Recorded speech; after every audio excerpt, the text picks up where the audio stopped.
So when I meet a couple in marital counseling, I usually start out by asking them 4 questions.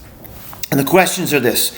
Number 1, on a scale of 1 to 10, what is your level of satisfaction in the marriage right now? And I ask the husband and the wife, each spouse, to kind of answer that independently. The second question is, on a scale of 1 to 10, what is your level of hope that that things are going to work out, and the marriage is going to succeed? The third question is, on a scale of 1 to 10, what is your level of commitment to make the marriage work out? So the first one is the level of satisfaction, 1 to 10. Second one is the level of hope that it's going to work out. And the third one is the level of commitment.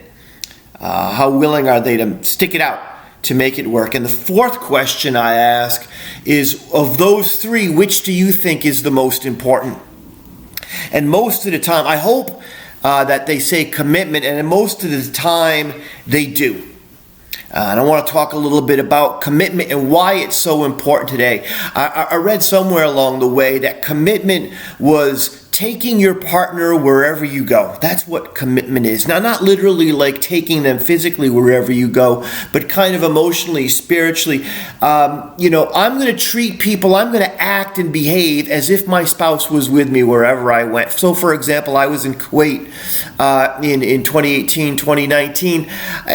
I acted as if Carrie was with me in those time in Kuwait. So I was going to treat people, while I'm in the gym, DFAC, wherever I was, I acted as if she acted as if she was with me there. I lived my life as if Carrie was with me wherever I went. And, so trust is something that you feel. You feel trust. Commitment is something that you do. You live it out. And there are 3 types of commitment to help us understand what commitment is. There's the personal aspect of commitment, and that means I want to do this. There's something inside of you that just drives you personally that you want to do this. And then there's the moral aspect of commitment, which means I ought to do this. Where personal says I want to, the moral aspect of commitment says I ought to do this. So whether it be a value or your religion or the Bible or whatever, you're doing it because you feel like you ought to. And then the third one is a structural commitment.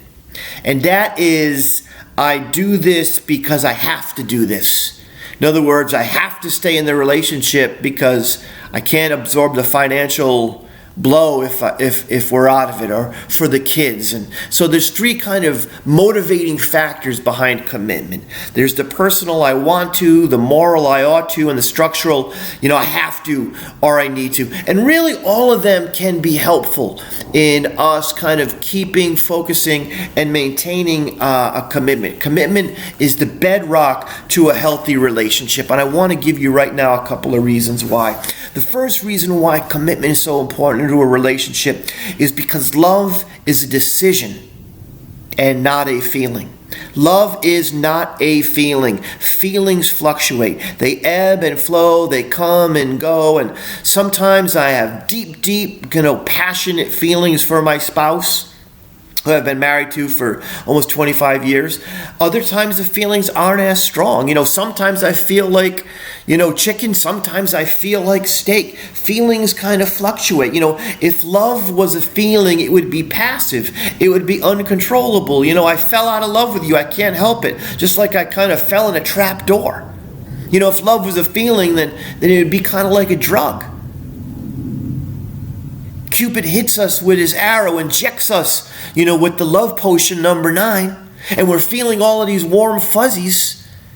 But eventually, like any drug, those feelings is going to wear off, and then when the feelings have worn off, what do you do? I need another injection. Cupid's going to hit me with his arrow. No, so love is a decision, kind of is a stabilizing force that maintains those times when the feelings might not be as strong. So the first reason why commitment is so important is because love is a decision. It's a commitment. It is not a feeling. Second reason why is because successfully married couples tell us that love is a commitment. And I got a really interesting study I want to share with you right now.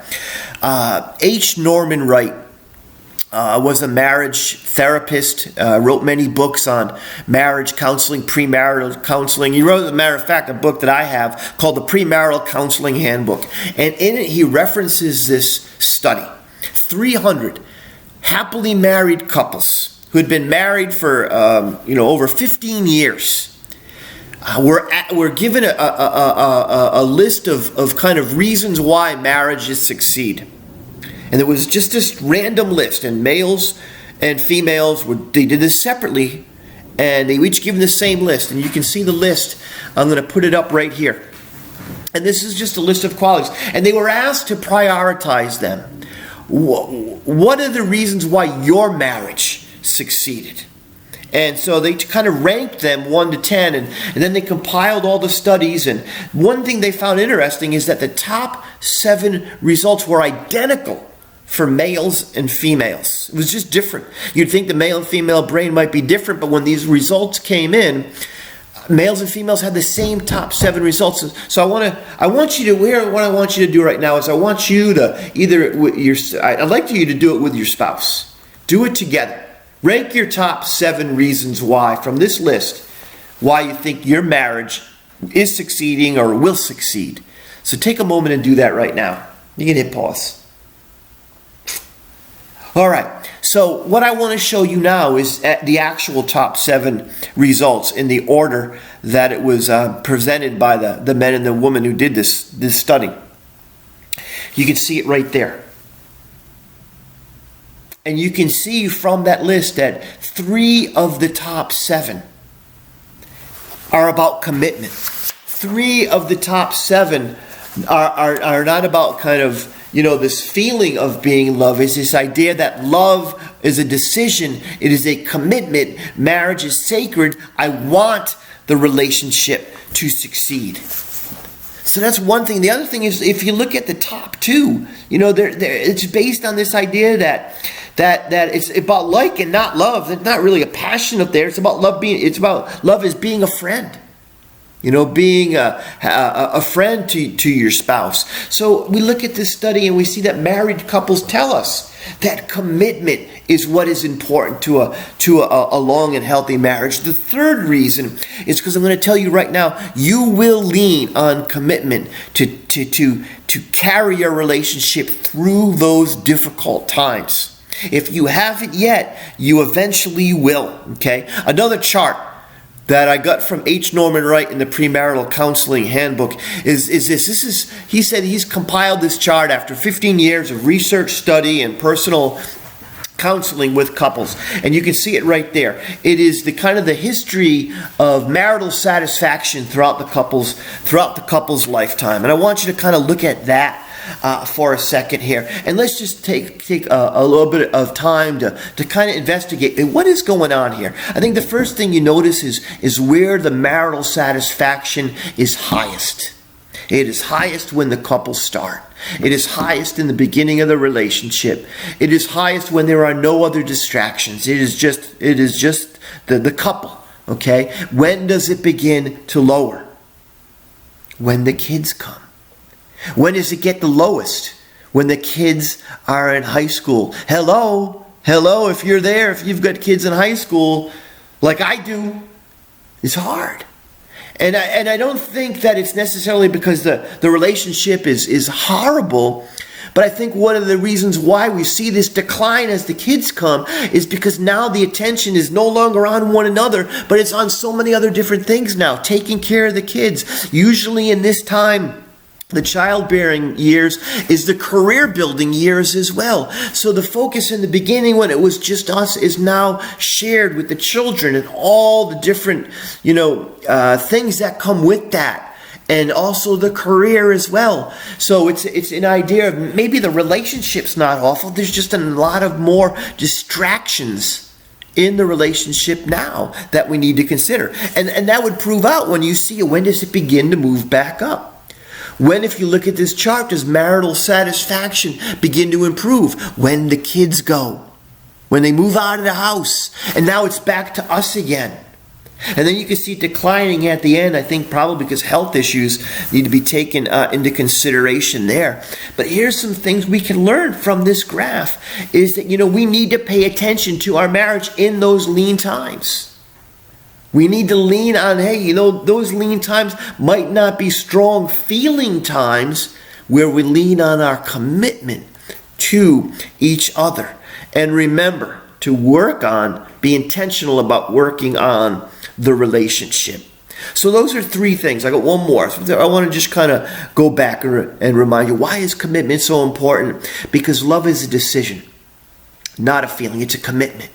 Number 2, successfully married couples tell us that their marriage succeeded based on their commitment to one another. The third was because you will, for your own personal experience, learn that. If not, you already haven't, you will eventually. And then the fourth one is that commitment builds trust. Demonstrated commitment over time builds trust. And trust makes people safe and secure in a relationship. And when people feel safe and secure in a relationship, they are free to be honest. They are free to be vulnerable. They are free to be themselves. They are free to fail. And when they live with that freedom, they feel positive. They feel good about themselves. So seek to be that kind of partner that frees up your spouse to feel safe and secure in a relationship. And that comes through building and demonstrating your commitment. So to review, commitment is important because love is a decision, not a feeling. Because successfully married people tell us that commitment is what works out. Number 3 is because you'll figure it out yourself eventually. That commitment is needed for a strong and healthy relationship. If we look at that chart that H. Norman Wright gave us. And then the fourth one, commitment builds trust. I encourage you to watch this with your spouse. I trust that you're hanging in there in this hard time. And I hope you walk in peace and still today have the best day possible.